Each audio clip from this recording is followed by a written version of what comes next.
Today we'll discuss about the configuration vendor account group. What do you mean by vendor account group?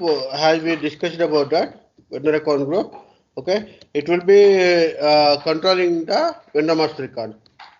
Okay, how metal master record, metal type is controlling to the metal master record. The same kind way vendor account group also it's controlling the vendor master record. When you creating the vendor master record, okay, it is mandatory to you enter the vendor number, vendor account group. It's mandatory. So in SAP, they are providing like 0001 to 0099. So there is a predefined vendor account groups which is starting with 0001 and ending with which is 0099. Okay, so till whatever it is there, it is the standard. So please make a note that we should not change any standard configuration. If you need to, if you want to do some configuration changes, you can create any new vendor account group from copying to the existing vendor account group. Okay, if you want to create any vendor account group, please take help of the existing standard vendor account groups and copy from that. Okay, so below if you see that there are so many they created, these are all customized. And my recommendation is whenever you creating that, even SAP recommended that whenever you creating anything in SAP, better you start with Z series or Y series. Okay. So what do you mean by that? What do you mean by that? If you want to create that new vendor account group, so I can create like Z001. So copying from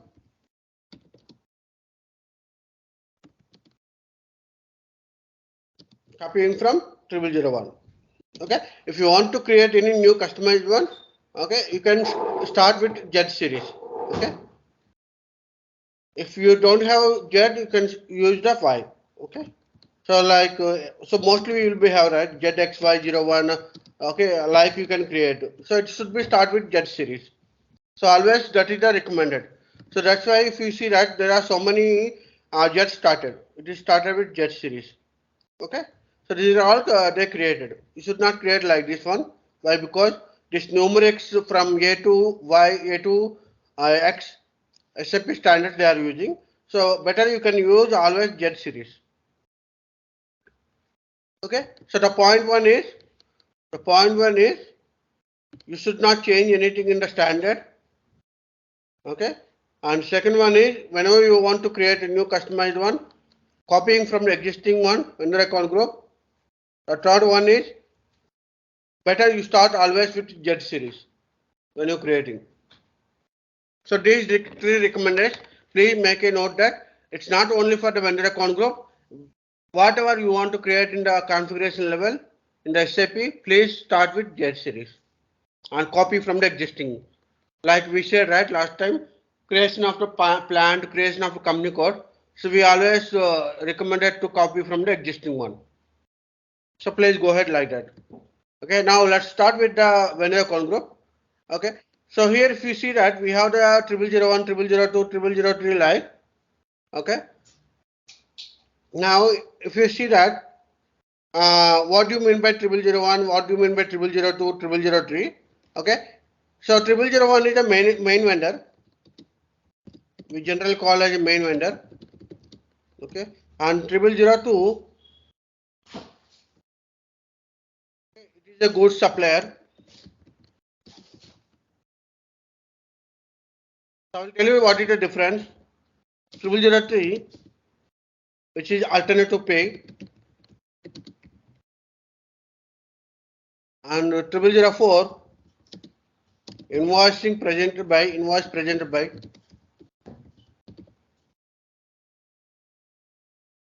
Okay, and 0007. Let's go to 0007 here. This is very important. 0007 is the plans, and one more which is important is 0099. This is the one-time vendor. So these are the different vendor account group standard ones.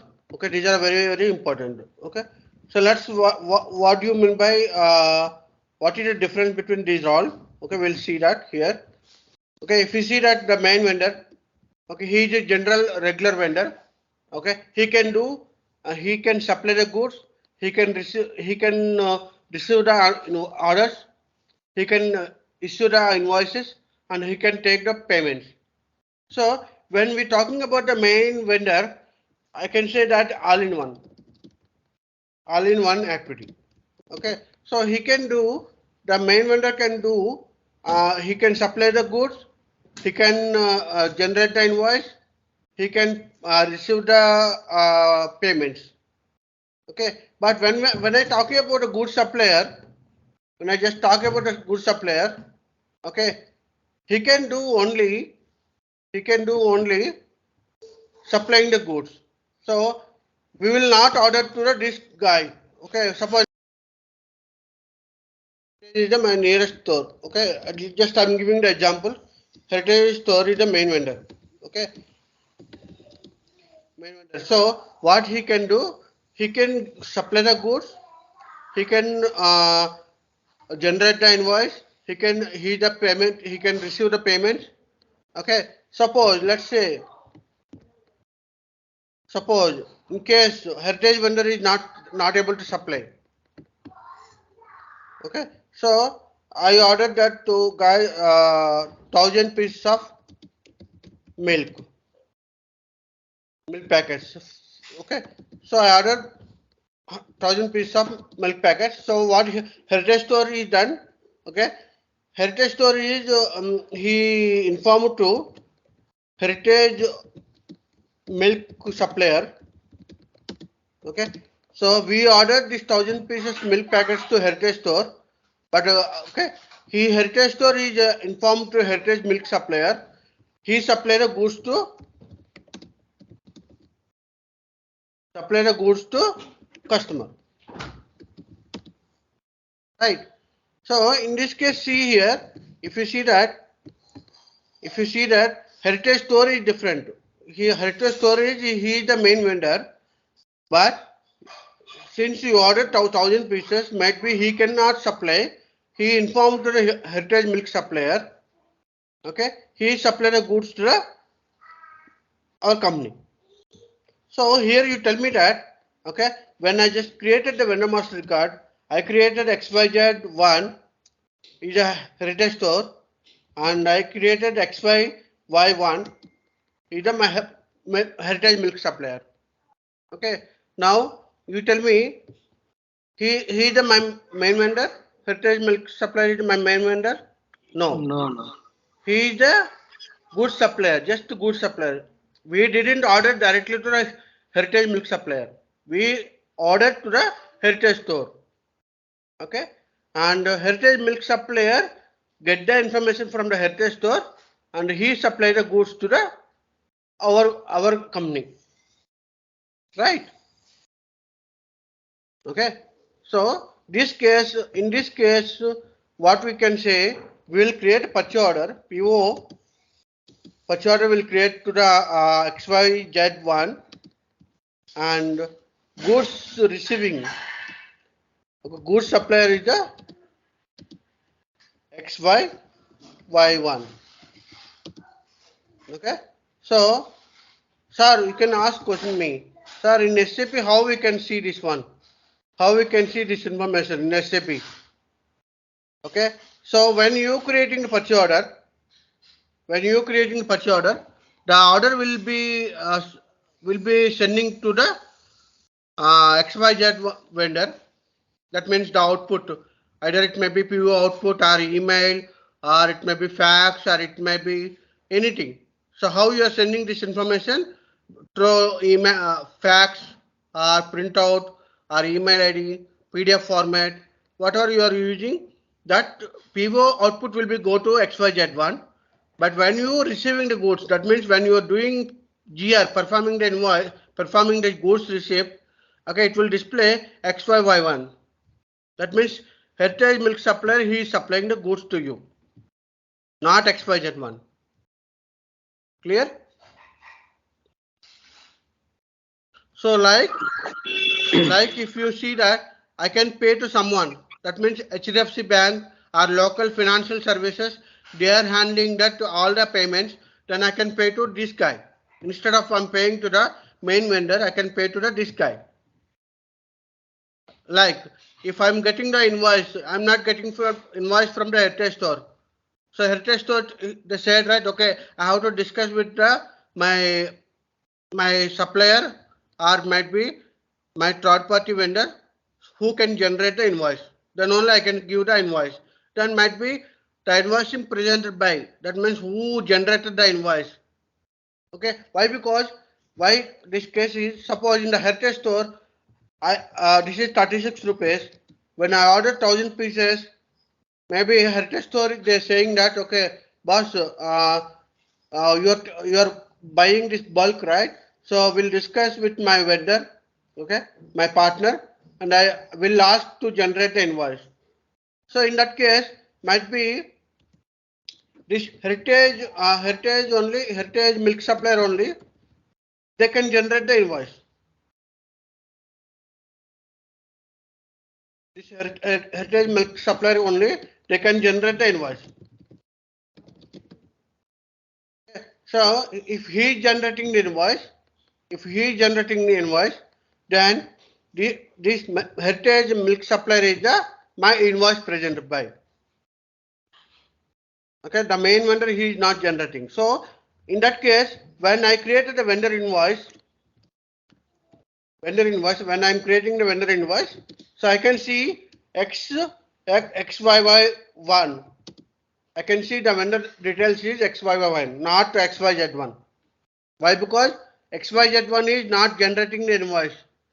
He only, who was supplying the goods, he only generating. Clear?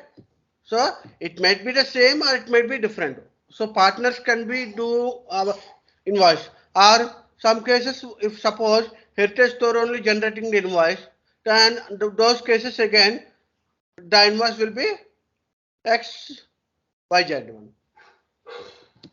So it is a whatever it may be. Okay, there might be vendor invoice generating by someone or main vendor. It depends on the client and depends on the vendor. Clear? This configuration we called as a partner determination. Okay, if the vendor have the multiple partners, they behaving like as a vendors, and they supplying goods, are they presenting the invoice, are they receiving the payments, then that we will do in the partner determination. Point 1. Okay, clear point of that. Okay, it is a one control. It is a one control in the vendor master record. Okay, right. So now let's discuss about that. What vendor account group will control. Okay, let's start with this one. Okay, so hope you understand that main vendor, goods supplier, alternative payee, invoicing presented by. Alternative pay is nothing but like you can pay to this guy. You can pay amount to this vendor. Okay, alternative pay. Goods supplier is he is supplying. He is supplying the goods. Right. The main vendor is the all-in-one vendor. He can receive the goods. He can generate them. Okay. And invoicing presented by is he is generating the invoice. He is generating the invoice. Okay. And one more which is like, I just might be forgot that. Okay. There will be one more which is there. Okay. Ordering address. Ordering address by. Okay. We can say suppose 0005. Okay. So ordering address by is nothing but like a ordering address is nothing but like a he can order, he can receive the receiving the orders. Okay.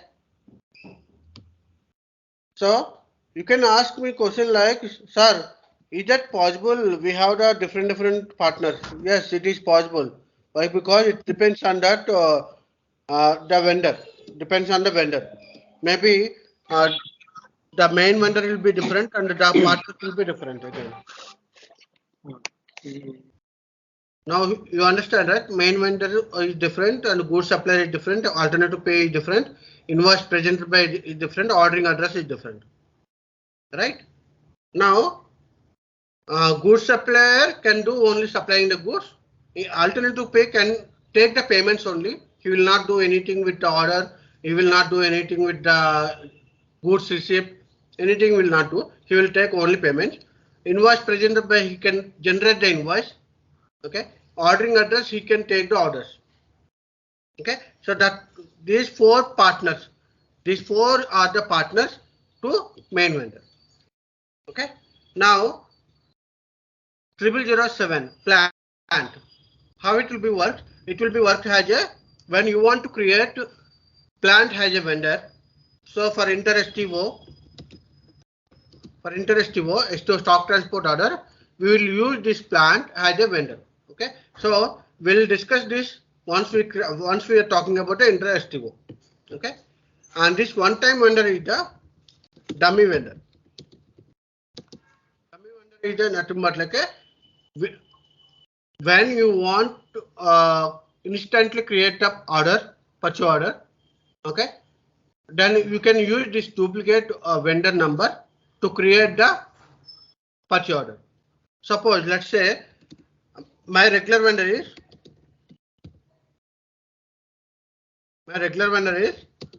okay,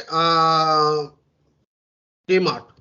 Let's say DMart is my regular vendor. Okay, so one day I went to so I need stock. I need stock like RIN. Okay, 100 grams.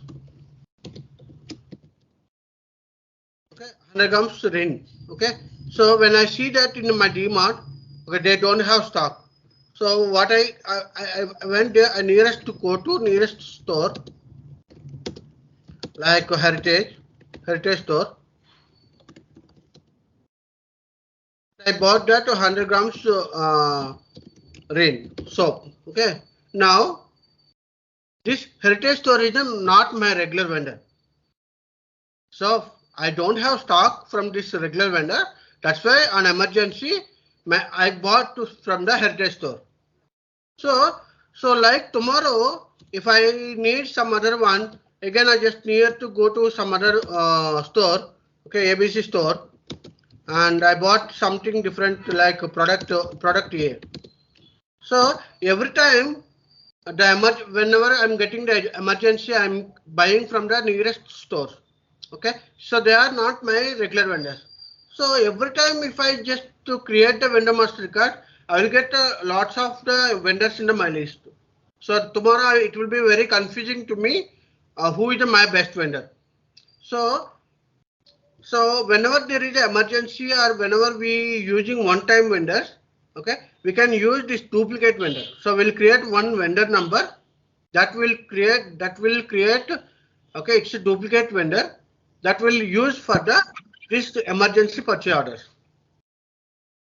Okay, so how it will be works? Okay, I created 1, 2, 3, 4 vendor number.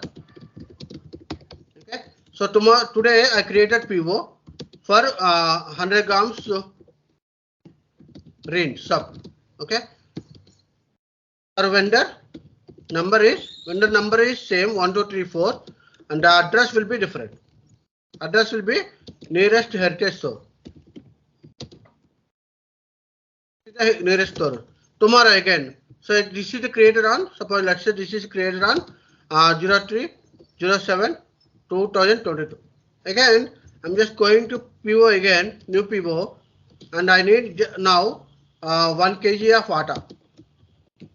Okay, now I'm just going to the vendor number same 1, 2, 3, 4, but this time my address will be different because he is not a Heritage store. I bought from the Spencer. This is I bought on the 04/07/2022. So what you need to understand here, the vendor number is the duplicate vendor. It is not we are always using for the Heritage. We are always using for the Spencer. It is a duplicate vendor. Whenever I need the requirement, I have the requirement. I will buy the goods from nearest to emergency store. Why? Because he is not my regular vendor. My regular vendor is DMart. But the DMart might be it is closed, or it might be they cannot able to supply, or emergency I just bought from the nearest one. If suppose tomorrow if I go to some nearest store again, I just want to go for 5 kgs of sugar. Okay, again I'm using this vendor number 1, 2, 3, 4. Okay, this time address will be Ratnadi.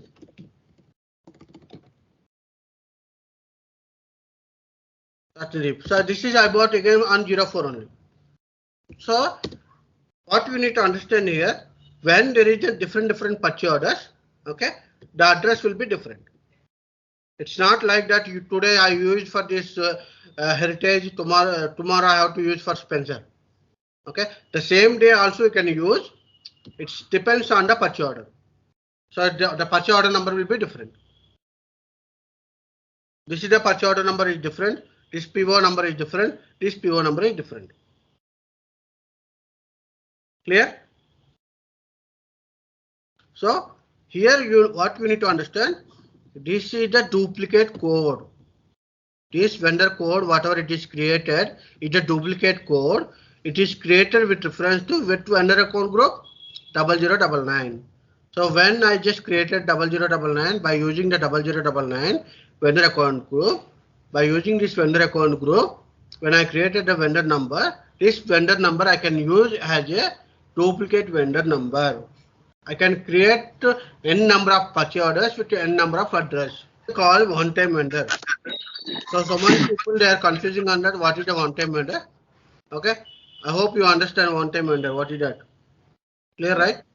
Yeah. Okay. Now let's see what are the controls now. Vendor account group controls. First one is number ranges. It is obviously whether it is external number range or internal number range.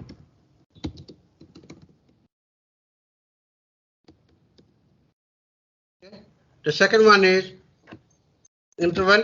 You can define whatever the interval you can define, like 11 series, okay, like 12 series. So it's the interval you can define for each and every vendor account group. Okay. Then after that, the field selection control. So one vendor account group might be mail address will be mandatory.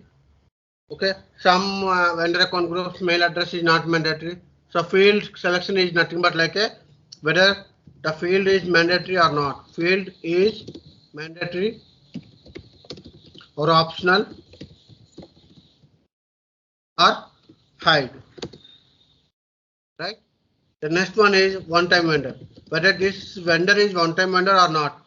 So how it is controlling based on the one-time vendor. So okay. So vendor in a vendor account group, okay, we can say that okay whether it is vendor one-time vendor or a regular vendor. We can say that too. Okay. And the fifth one is partners. Partner determination. So whether the partners will be allowed or not. Allowed for these vendors.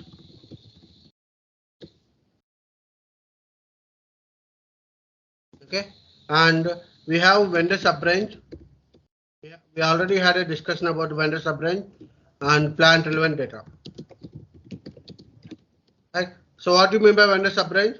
So till here, any doubts? No doubt. Okay. What do you mean by vendor sub-range? Vendor sub-range is nothing but like a multiple purchasing data. We already had a discussion about this one, but we remember or not. Multiple purchasing data for the same vendor, for same vendor. What do you mean by multiple purchasing data? Maybe the vendor is supplying from the Nepali, or he is supplying from the Sri Lanka, or maybe he is supplying from the India. The same vendor, he can supply from the multiple regions or multiple areas. So those cases, the purchasing data might be different. What do you mean by purchasing data? Suppose let's say order currency. Order currency, when the vendor is India, okay, INR will be the currency. When he is in the Sri Lanka, the currency will be different. When he is supplying from the Nepal, the currency will be different. So when it is multiple countries, the same vendor, when he is supplying from the multiple countries, okay, the data, the purchasing data will be different, the currency will be different, the terms and conditions is different, okay, the contact person will be different, all it's different. Okay, so when it is necessary to create multiple purchasing data, we are using the vendor sub-range. So he is supplying from the different areas. Okay, clear?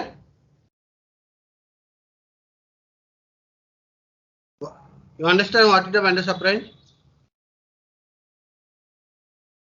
A vendor multiple countries నుంచి కానీ లేకపోతే multiple purchasing data maintain చేయాల్సి వచ్చినప్పుడు మనం vendor sub-range వాడతాం. ఒక example తీసుకోవాలంటే ఒకే vendor ఇండియాలో సప్లై చేస్తున్నాడు, ఇండియా నుంచి సప్లై చేస్తున్నాడు, అదే వెండర్ నేపాల్ నుంచి సప్లై చేస్తున్నాడు, అదే వెండరు నాకు శ్రీలంక నుంచి కూడా సప్లై చేస్తున్నాడు. ఓకే, ఎగ్జాంపుల్ తీసుకోవాలంటే అమెజాన్ తీసుకోండి. అమెజాన్ నాకు రెండు అమెజాన్ ఇండియా ఉంది, అమెజాన్ యుఎస్ ఉంది. అమెజాన్ ఇండియాలో నువ్వు ప్రోడక్ట్ కొన్నప్పుడు నువ్వు ఐఎన్ఆర్ పే చేస్తావు, పేమెంట్ చేసినప్పుడు కరెన్సీ ఐఎన్ఆర్ పే చేస్తావు, నీ రూపీస్తో పే చేస్తావు. కానీ ఎప్పుడైతే అమెజాన్ యుఎస్ తో క్రియేట్ చేసినప్పుడు, ఇప్పుడు సపోజ్ నేను అమెజాన్ యుఎస్ చూపిస్తాను ఎందుకంటే ఇప్పుడు అమెజాన్కి వెళ్ళినప్పుడు మీకు అమెజాన్ యుఎస్ అని కూడా ఉంటుంది. ఇది వచ్చేసరికి అమెజాన్ యుఎస్ అన్నమాట. ఓకే, ఇక్కడ చూసారనుకో అమెజాన్ యుఎస్ లో అన్ని కూడా డాలర్లో ఉంటాయి, ద కరెన్సీ డాలర్లో ఉంటుంది. అంటే అమెజాన్ ఇండియాకి వెళ్ళాలనుకో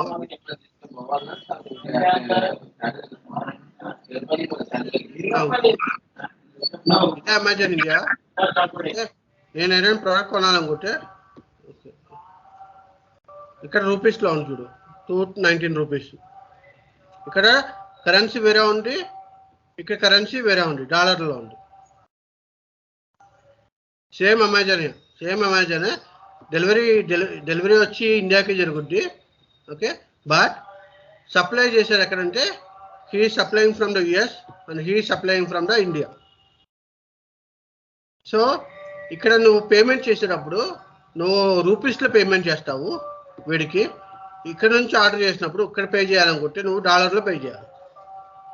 అంటే మల్టిపుల్ కరెన్సీస్ అన్నమాట. ఒక ఎగ్జాంపుల్ కింద అట్లాగే మల్టిపుల్ డేటాస్ మెయింటైన్ చేసినప్పుడు మనం ఈ వెండర్ సబ్-రేంజ్ మెయింటైన్ చేస్తాం. క్లియరా? క్లియర్. ఓకే, ఇప్పుడు ప్లాంట్ రిలవెంట్ డేటా ఏంటంటే ఇప్పుడు ఢిల్లీలో ఒకటి ఉంది, హైదరాబాద్లో ఒకటి ఉంది నా ప్లాంట్. అదే వెండరు నాకు హైదరాబాద్లో సప్లై చేసినప్పుడు ఏమన్నాడంటే ఫ్రీ ఆఫ్ కాస్ట్ అన్నాడు. అంటే free of cost of freight అన్నమాట. ఏ షిప్పింగ్ ఛార్జెస్ లేవు, నీకు ఫ్రీ ఆఫ్ కాస్ట్, నేనే సప్లై చేస్తాను, నీ డోర్ దగ్గరికి వచ్చి నేనే ఇస్తాను అన్నాడు. కానీ సేమ్ వెండరు నేను ఢిల్లీకి పంపించమంటే గూడ్స్ పంపించమంటే ఇది నాకు చాలా లాంగ్ అవుతుంది, so you have to pay the extra shipping charges. అంటే ఆ షిప్పింగ్ ఛార్జెస్ ఏదైతే ఉందో ఆ షిప్పింగ్ ఛార్జెస్ అన్ని కూడా నువ్వే భరించాలి అని చెప్పాడు. పాసిబిలిటీ ఉంది కదా, అంతే కదా, నీకు నువ్వు ఎక్కడుంటే అక్కడికి ఫ్రీగా తీసుకొచ్చి ఇవ్వడు కదా, వాడికి కన్వీనియన్స్ చూసుకుంటాడు. ఎంత ఛార్జెస్ పడుతుంది, ఫ్రైట్ ఛార్జెస్ ఎంత, ట్రాన్స్పోర్టేషన్ ఛార్జెస్ పడుతున్నాయి, ఎంత ప్యాకింగ్ ఛార్జెస్ పడుతున్నాయి అని చూసుకుంటాడు. అవునా కదా? సో ఈ ప్లాంట్ రిలవెంట్ డేటా ఏంటంటే ఒకే వెండర్ నుంచి మల్టిపుల్ ప్లాంట్స్ పంపించినప్పుడు in case if there is a multiple purchasing data